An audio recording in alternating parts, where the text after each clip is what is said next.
Rosa, it's great to see you. The book is a joy to read, mostly.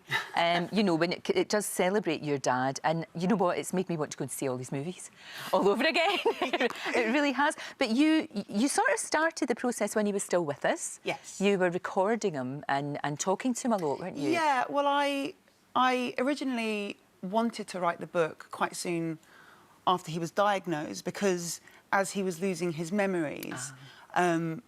That was almost the hardest thing, because if you forget who you are and what you've done, you lose yourself, you know. So I started back in 2012, and yeah, we sat and had tea and talked about all these old things that had happened to him.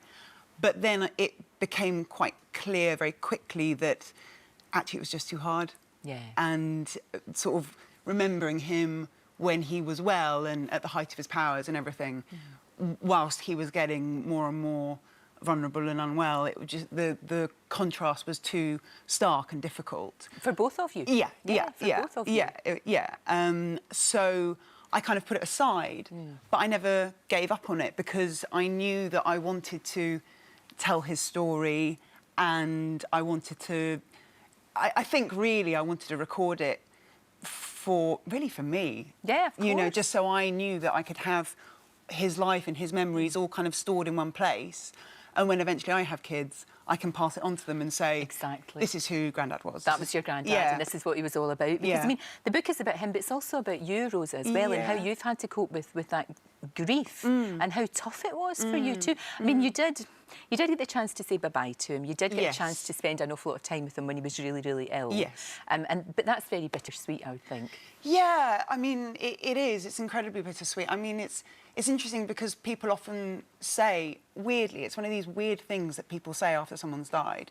They go, oh, well, you know, at least you had your chance to say goodbye, you know, and that's true. I'm really glad I had that. But they kind of say, oh, well, you know, if such and such a person, you know, they died really suddenly, and as though it's kind of, and it's like, well, actually, it's equally as bad, isn't it? Yeah, it's awful. Equally as devastating. One way or another, it's dreadful. But no, I am glad that I had that time, you know. You got to talk to an awful lot of people that worked with them, including likes of Judi Dench, of course.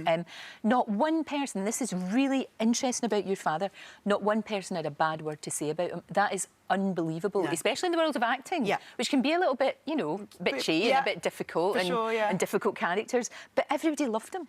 Yeah, I mean, I think the key to that really was that he was vastly unpretentious. Yeah, I think people underestimate that in many ways. I mean, he was the absolute professional, wasn't he? Yeah, no, and it is. It's a quality that's kind of, you know, we forget how important it is. Absolutely, you know, especially on a set. And of course, people would sort of say, you know, Mona Lisa was a brilliant film, Long Good Friday was a brilliant film, but he could do so much more than the gangster. Yeah. And he brought so much more to that role. I mean, when you watch something like Long Good Friday, he's an amazing, that's such a complicated character who happens to be a gangster. Yeah. Do you know what I mean? Yeah. Well, it's one of the things that kind of, it makes me laugh a bit when they say, oh, you know, Bob Hoskins, famous for playing Cockney gangsters, or hardman Bob Hoskins. And it's like, well, not really. No. You know, there was, yes, he had a side to him that was very tough, you know, and given the background that he came from, that's sort of to be expected. Yeah.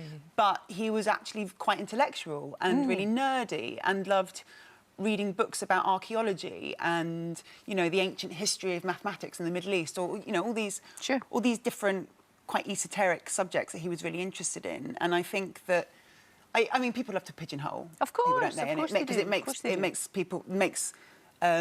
people easier to kind of process. People go, oh yeah, I know where you go in here. But he was so much more than that. No, he absolutely was. He was a remarkable, remarkable man. It's a cracking book. It really is, Rosa. I feel like I know him now, having read it. You know, I really do. It's wonderful, and we get to know you as well. The only thing that's just really sad is when you have kids, they won't know what a great guy was. You know, but they will through this. Yes, they will through this. Yes, it's all going wonderfully well. It's out right now. Great.